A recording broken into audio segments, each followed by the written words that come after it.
But I look at them as tools. It's all just different tools that are at our disposal. So we got our enemas, we got colonics. There's the bulb enema. There's times when I've recommended that for folks that might have been having trouble doing the enemas with a liter of water or 2 liters of water for whatever reason. Then we get out the little bulb enema. So these are all just tools we can use for various reasons. Before I just don't want to forget, but with the transition diet, so is that allowing old slime forming foods initially as they go on to a cleaner diet? Is that what you mean by transition diet for you? Yeah. So when you read the transition diet section, he lays out some different examples to show you the way the mechanics work. And you are able to get on and use certain items that are better than others and also apply certain principles. So, for example, in my case, I something that I no longer eat years later, but in the beginning, I ate 100% wheat spaghetti, but I would always have a salad. That's the one principle I've always stood by with the Mucusless diet is when you have your vegetable meal, because we have separate, we don't eat fruit and vegetables at the same time. You got the vegetable portion, fruit portion. If you're going to have a 2-course meal, you would eat your fruit first, wait 15 minutes, and then have the vegetable course. And this is just to organize things because that mixture is hard for the body to deal with. And as you get cleaner, you'll notice it's harder to tolerate improper combinations of foods. But so essentially you will get off of I would crave maybe a burger or meat or pizza or something, but instead I just had enough discipline to let me just make some vegetables, and I'll have this big thing of 100% wheat spaghetti, and I'd eat it and it would fill me up, and that was cool. It'd help me get away from a worse choice. As I got deeper in, then I started saying, okay, well, what about the zucchini pasta? Let me try that, or let me have more vegetables. So what ended up happening was I made more and more. I would have onion saute and kind of saute and steam broccoli and cabbage or collard greens or something like that. And I was enjoying these vegetables so much with the big raw salad that I didn't even want the spaghetti anymore. The spaghetti was getting to a point where it really wasn't eliminating well. That's one thing that we monitor.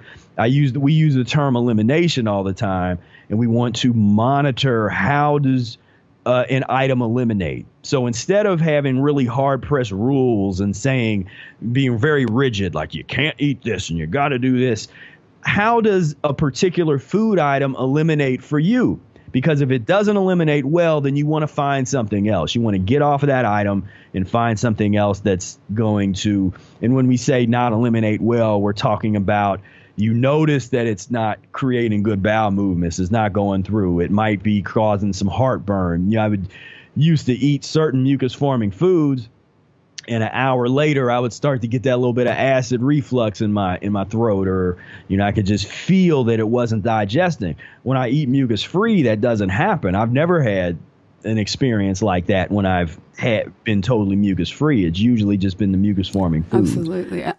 It's interesting that you say this because my husband loves pasta, and so do the kids, and whole wheat pasta, like you're saying. And I just always skip dinner that I'm never eating with the family when it's pasta night because it doesn't eliminate well. I don't feel good. It feels like eating glue to me. It just sticks my guts together, and I don't, flour and water makes glue.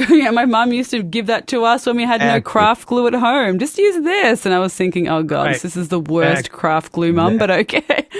But it's just, it's the same as I always think of it when I have pasta. I think, it just sticks together inside me. Why would I want to have that?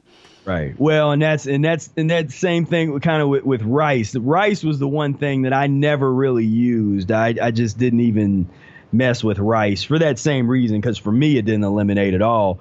But they make glue out of rice. I mean, I think they used rice glue for the Great Wall of China and stuff. It's and bookbinders glue, is made out of rice and stuff like that. And so these items. But I always tell people, don't be hard on yourself. I work with a lot of people that tried to be raw foodist or tried to be fruitarians they kind of went down a little more of an extremist path. And I've been able to sort of catch them as they fall, where I would tell them, I say, okay, now do what you're going to do, because I know you're not going to listen to me now. But if you get to a point where you're falling off the wagon and you need some help, my advice to you is, instead of going all the way back to eating the way you used to eat or doing some kind of raw meat diet like some of these folks are doing, check out the transition diet, because it's not against the law. It's not bad. You don't have to feel guilty about allowing your body to go through this transformation, because we have generations of improper eating. This isn't something that we can just turn around just with our willpower. We think we can just turn these things around overnight. We have work to do.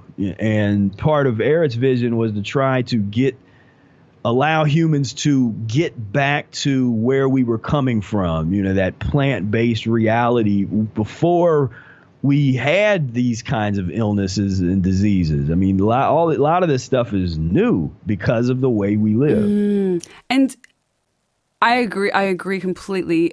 And I think that the idea of transition, I agree completely with what you're saying about transitioning, because I think, like you say, a lot of people, they go all the way to,